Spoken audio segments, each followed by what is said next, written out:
So I suppose the question is it ANDYCINE or ANDYCINE? I'm thinking it's got to be ANDYCINE because of cinema.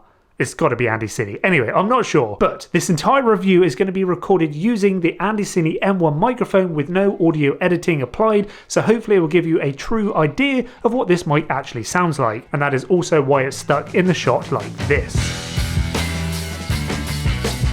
And also thank you to ANDYCINE for sending this mic over for a review, but this is not a paid video. They don't get to see this video before it goes live, and this is my true and unbiased opinion about this microphone. So I have to admit, when I was first sent this affordable, cheap, budget microphone, I wasn't expecting much, as this mic only cost around £30 on Amazon at the time of recording this video. But when I first opened this box, I was pleasantly surprised by the quality of everything included. First of all, I love the fact that this box is all cardboard with no plastic in sight, which is fantastic. And inside you will find the microphone, which feels really well made as it's aluminium, but we will talk more about the mic in a moment. Next we have the small foam pop filter which goes over the front half of this microphone. And we also have a dead cat which is used to cut out wind noise, and it feels really fluffy and pretty dense, and again it goes on the front half of this microphone. Then we have the plastic shot mount which has a cold shoe mount attached to it, and also on the bottom you have a tripod attachment. And then you would notice that there are two cables, one that fits in your camera and the other one which will fit into your mobile phone,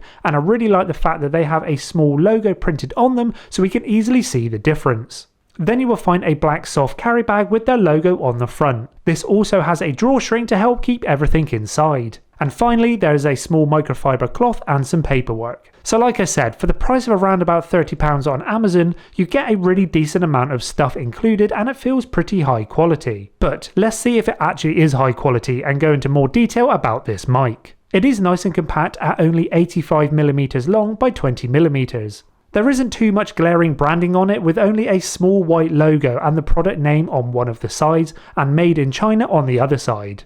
Now this mic is a super cardioid polar pattern, which basically means that it picks up most of the audio directly in front of the mic and it cuts out sound coming from the side and the back. So this is an audio test with the mic facing directly towards me. Now this is an audio test speaking into the side of the microphone, so it is now facing 90 degrees away from me. So now this is a mic test with the microphone facing opposite me, so I'm now talking into the back of the microphone. And having a mic like this is really useful as it helps to cut down any unwanted sounds. For instance, if you're in a busy place, it's going to only pick up that audio coming into the microphone, for instance, your voice talking into that microphone, and it's going to cut out any unwanted audio from the side and the back of it. And one thing that I think is really great with this mic is the fact that it has both in and an out jack on the back of it. The out is used to plug in your cable which goes into your camera or your phone with one of the included cables. But the in is actually used if you want to have a second microphone attached to your camera. This could be used if you are doing an interview with two separate people. The audio from both mics is then split in your camera, so each mic has its own channel, one on the left channel and one on the right. So we can then edit each mic independently if we want to, which is super useful, and I really like the fact that both mics aren't just combined into one audio channel. Now I know most people probably won't actually use this, but for me personally I think that it is such a neat feature and something that I wasn't expecting a budget microphone like this to actually include. Now let's quickly touch on those two included cables. You have to make sure that you are using the correct cable depending on what you are plugging it into. Now without going into too much detail, the one that goes into your camera is a TRS to TRS cable, and the one that goes into your phone is a TRS to TRRS cable. So like I said, it is great that it comes with both the cables to plug it into your camera or your phone, but if you are thinking about plugging this into your phone and your phone doesn't have a headphone jack like an iPhone, then you will still need to get an extra adapter like a headphone jack to lightning cable to be able to plug it into an iPhone, which this obviously doesn't come included. And whilst we're talking about the phone setup, the included mic shock mount is not going to be connected to your phone, so you still have to use an extra stand or tripod or even buy a cage so both the phone and the mic can be mounted together. And this mount does try to act as a shock absorber to try to take out any hand noises from holding and handling your phone or your camera. And now this is an example of what it sounds like in a vlog format or a vlog setup. So the microphone is attached to the top of the camera. So when I'm moving around, the microphone is obviously staying about an arm's width away. Can you hear any audio noises, any audio sounds, any handling sounds when I'm moving around, putting my one hand onto the camera? That shock mount should be taking out any of those kind of hand wobble knock noises. The mount also has a nice grey rubber section around it which helps to grip the microphone really tightly, and it makes it feel nice and secure. Now if we actually look at the angle of this mount with the mic attached, it faces down slightly, which basically means that the mic is being directed to our mouth, which is exactly what we want. And I don't quite know if this is a purposeful design choice or just a coincidence. And I really like the fact that it does come with this included pop filter, which is really useful to stop any of those plosive sounds coming out of your mouth and basically blowing out that microphone. So this is a plosive test without the pop filter attached.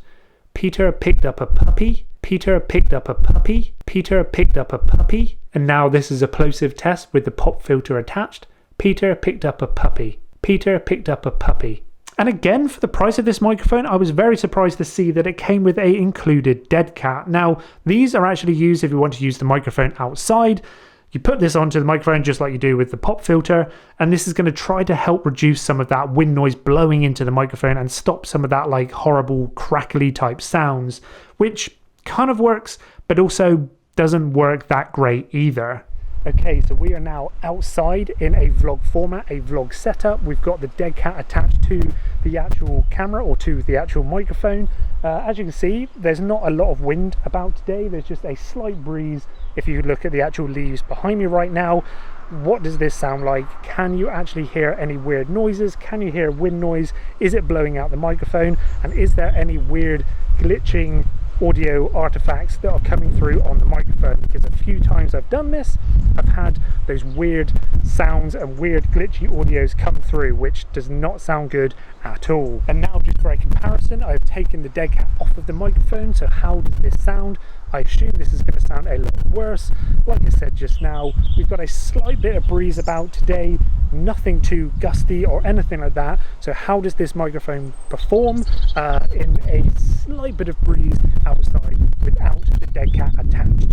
I assume it's going to sound a lot worse. Now when I listened back to those audio examples, I was very surprised by how bad the actual audio quality sounded. So this is dead cat attached.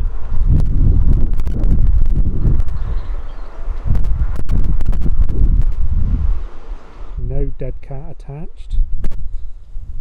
How does this sound?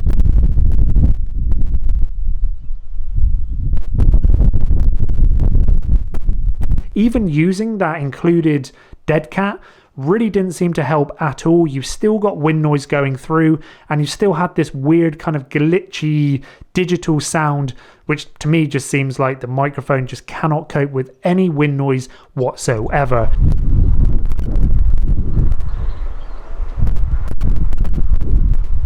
So if you are thinking of using this outside, if there is a slight bit of breeze, a slight bit of wind, even with the dead cat, I'm going to go ahead and say that your audio is probably going to be unusable. So this is dead cat attached.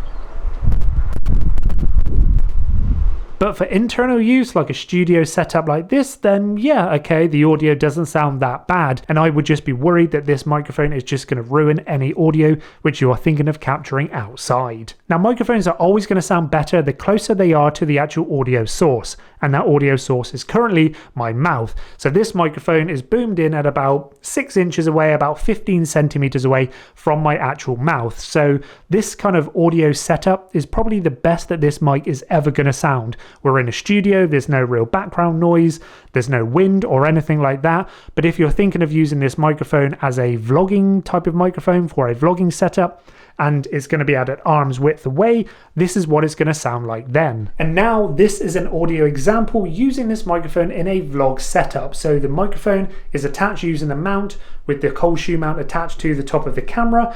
This is kind of what it should sound like in a vlog setup. So you are about an arm's width away from me. And if you are thinking about using this mic in a similar setup to this and booming the microphone over your head to get that best sounding audio, I would suggest that you need to get an extension cable as well. well, because those cables that it comes with aren't long at all. So you would need to get an extension like this one here to be able to run it back into your camera at a certain distance. And as you can see, the microphone is now no longer in shot and is now attached to the top of the camera using that cold shoe mount. So this is an audio test of what the actual microphone sounds like from about 1.5 meters away from the actual audio source. And now this is something I would never recommend doing, and that is just using the inbuilt microphone on the camera. So we have no microphones attached whatsoever. This is just the inbuilt microphone on the camera. This is an audio test, and I assume and hopefully this sounds a hell of a lot worse than having the microphone actually attached. So overall, for the price of around about £30, this ANDYCINE M1 Pro Mic is basically cheap and cheerful. It is one of the cheapest mics out there, and the audio you get is okay. In certain situations, like this situation here, the audio does sound pretty good. And with a bit of audio adjustments and some audio editing, we can make this mic sound a little bit better as well. But for me personally, using this microphone and testing this microphone, I've had some of those weird audio sounds and weird audio artifacts.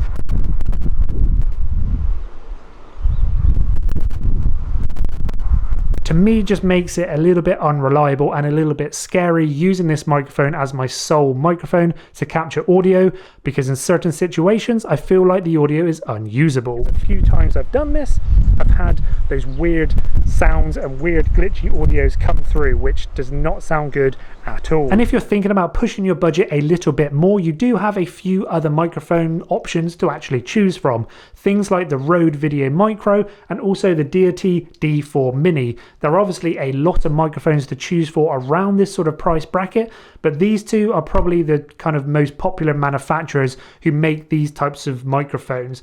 So I would love to know in the comment section down below, what are your thoughts on this ANDYCINE M1 Pro microphone? And why don't you let me know in the comment section down below as well, do you want me to do a audio comparison test between all three of these microphones, which come into the same sort of price bracket?